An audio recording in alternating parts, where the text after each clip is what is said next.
Mister Ellis மெய் என்பவர்களுக்கு உங்கள் பாரம்பரிய வைத்தியர் உங்கள் ராஜசூரியன். தாத்தா சொன்னதை அப்படி நம்முடைய சோக்கா கொண்டு வந்து மிஸ்டர் எலிஸில் பதிவு பண்ணுறோம். இது தாத்தா வைத்தியம்.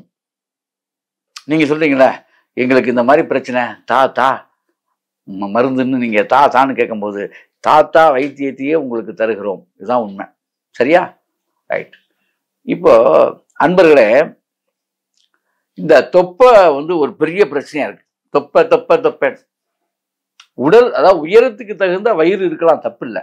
ஆனால் வயிறு தன்னை காட்டிலும் முன்னோக்கி போற ஆட்கள்லாம் நிறைய இருக்கு. அது லிமிட்டு. தன்னுடைய நெஞ்சு இருக்கு பார்த்தீங்களா, நெஞ்சு கூட தாண்டி வயிறு போறதுதான் தொப்பை. அதுக்கு பேர் தொப்பை.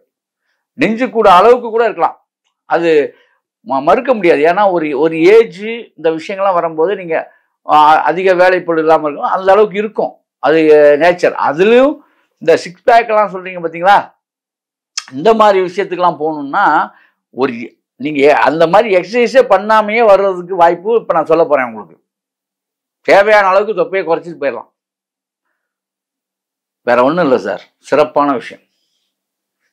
வெள்ளை பூசணிக்காய் இருக்கு பார்த்தீங்களா, வெள்ளை பூசணிக்காய் எடுத்துக்கிட்டீங்கன்னா உங்க தொல்லை தீரும்.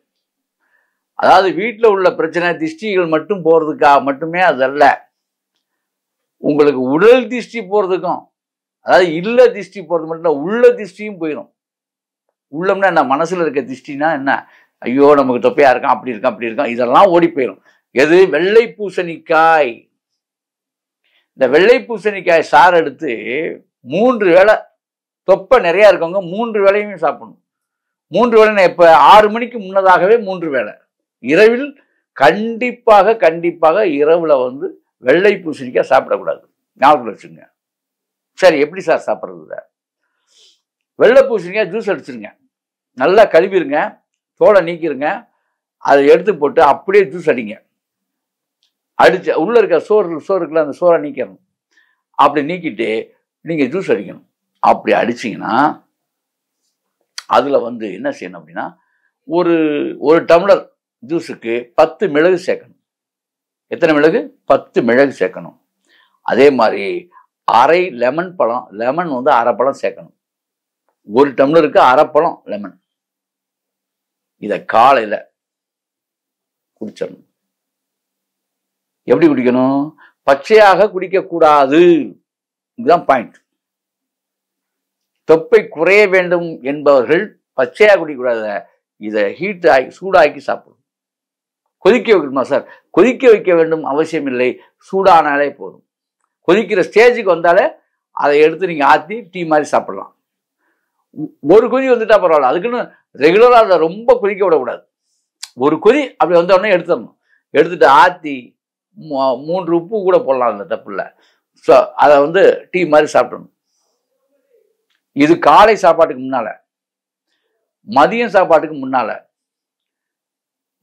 அதாவது 6 மணிக்கு 1, அவ்வளவுதான். இந்த 3 அதாவது புழுதுறதுக்குள்ளே முடிச்சிடணும். ஒவ்வொரு முறையும் 300 ml இருக்கணும் கம்பல்சரியா. அதோடைய ஜூஸ் வந்து 300 ml இருக்கணும். இது ஒரு நாளைக்கு ரெகுலரா சாப்பிடணும். இதுல வந்து அந்த மத்தியானத்துல வந்து சுக்கு சேர்க்கணும், சுக்குத்தூள் சேர்க்கணும். மதியானத்தில் சாப்பிடும்போது சுக்குத்தூள் கம்பல்சரியா சேர்க்கணும். காலை சாப்பிடும்போது இஞ்சி சாறு 2 ஸ்பூன் கலந்துடணும். அதுல இந்த 6 மணிக்கு சாப்பிட்றீங்களே, அந்த உங்களுக்கு வந்து 6 மணி சாப்பிட்றதுல கம்பல்சரியா நீங்க என்ன செய்யணும்னா, கடுக்காய் தோலுடைய பவுடர் இருக்கு பார்த்தீங்களா, கடுக்காய் தோலோட பவுடர் அதில் சேர்க்கணும். கடுக்காய் தோல் பவுடர். நீங்க தோல் வாங்கி அரைச்சிடணும். ஏன்னா கடையில் வந்து இந்த கடுக்காய் கொட்டையோடவே அரைச்சிடுவாங்க, கடுக்காய் கொட்டை ஆகாது. அதனால் கடுக்காய் தோல் வாங்கி நீங்கள் பவுடர் பண்ணி வச்சுட்டு அதை 1/2 ஸ்பூன் அதில் சேர்க்கணும். இவ்வளோதான் அந்த விஷயமே.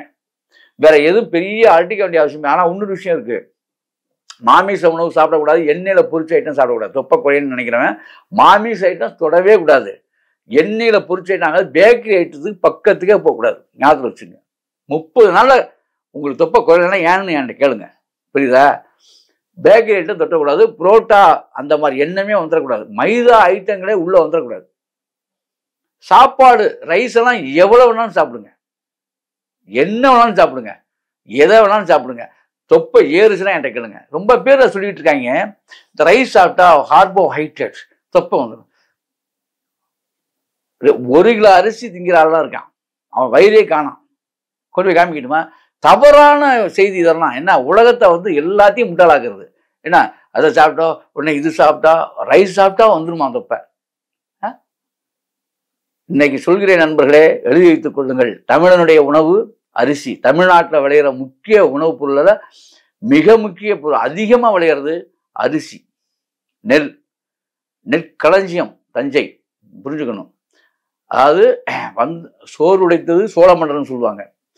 அதே மாதிரி யானை கட்டி போர் அடிச்சாங்கன்னு சொல்லுவாங்க. மாடு கட்டி போர் அடிச்சா மாடாதான், அவ்வளவு நெல் குமியுமா. அதாவது யானை கட்டி அடிப்பாங்களாம் போர் அந்த அந்த அந்த அந்த காலத்துல. ஏன்னா நெல் உதறதுக்காக. அப்படி நெல் விளைச்சல் பெற்ற நம்முடைய தமிழ் மண்ணில் இன்னைக்கு சொல்றேன், தமிழுடைய உணவு அது. ஏன் தெரியுமா? பச்சரிசி தான் சாப்பிடணும் அப்பன்னு சொல்றாங்க, கேளுங்க. இங்க சுகரே இருந்தாலும் பச்சரிசி தான் சாப்பிடணும். ஏன் தெரியுமா? அதான் பொய். அந்த அரிசி தின்னா உடனே சுகர் வரும். சுகர் வராது. உங்களுடைய குடலுடைய செறிவு சிறப்பா இருக்கும். குடலுடைய தோல் இருக்குல்ல, வார்ப்பா இருக்கும். நல்லா புரிஞ்சுங்க. செழிப்படையும். குடல் செழிப்படைஞ்சா உடல் செழிப்படையும். இந்த பச்சரிசி இருக்குல்ல, இந்த பச்சரிசியை நீங்க சாப்பிடணும். ஏன் தெரியுமா? பிரெயினுக்கு நல்லது. பச்சரிசி யார் சாப்பிடுகிறீர்களோ ஞாபக சக்தி கூடும். படிக்கிற பிள்ளைங்கலாம் பச்சரிசி கொடுக்கணும். இதெல்லாம் உண்மையான விஷயம். ஏன் கோயில்ல பச்சரிசியில பொங்கல் வச்சு பிரசாதமா கொடுக்குறாங்க? கோவில்ல கொடுக்குற எல்லா விஷயங்களுமே பிரெயினுக்குரியது. உச்சியில காய்க்கிறது தேங்காய். நம்முடைய தலை உச்சியில தான் மூளை இருக்கு. மூளைக்கு தேவையான விஷயங்கள் தேங்காயில இருக்கு. உங்க சயின்ஸை போய் பாருங்க. உங்க சயின்ஸோட தியரி எழுதியிருக்கும். இதெல்லாம் நம்முடைய குடும்பிக்காரன் அப்பவே எழுதி வச்சுட்டு எங்களுக்கு அதெல்லாம் தெரிஞ்சான்னு சொல்லிட்டு இருக்கோம். எல்லாமே தெரியாம ஒன்றும் சொல்லலை. நீங்க ஒவ்வொன்றா போய் ரிசர்ச், நாங்க சொல்றதை பூரா ரிசர்ச் பண்ணிக்கிட்டே இருக்க வேண்டியதான். நீங்க நாங்க முன்கூட்டியே எல்லாம் அட்வான்ஸா சொல்லிட்டோம். நாங்க சொல்றதை மட்டுமே நீங்க ஃபாலோ பண்ணீங்கன்னா ரொம்ப சிறப்பாக இருக்கும். நாங்கன்னா யாரை சொல்றோம்? நம்முடைய சித்தர்கள் சொன்ன, நம்ம தாத்தா சொன்னதை நம்ம ஃபாலோ பண்ணா எல்லாமே சிறப்பாக இருக்கும். அப்ப பச்சரிசி சாப்பிடுவது சிறப்பு. போதுமா? இப்ப நான் சொன்ன விஷயத்தோட அப்படி நினைச்சுங்க. இந்த தொப்பை உள்ள ஆட்கள்லாம் பொங்கல் சாப்பிடுங்கய்யா. ஃபேட் எங்க ஃபேட் வரும்? எப்படி ஃபேட் வரும்? கார்போஹைட்ரேட் காற்று உள்ள குடிக்கும். கூடவே நாங்கெல்லாம் நான் சொன்னதை மட்டும் அப்படியே வழக்கமாக சாப்பிடுவாங்க. எவ்வளவு உற்சாகமாகவும் சிறசிறப்பா. அது மட்டும் இல்லை, இந்த கண்ணில் கருவளையங்கள்லாம் ஓடி போயிடும். நான் இந்த சொன்ன அந்த 3 விஷயங்கள் கரெக்டாக பண்ணீங்கன்னா இவ்வளோ நடக்கும். ஆகவே இப்படி செய்து அப்படி வாழுங்கள். அற்புதம், ஆனந்தம்.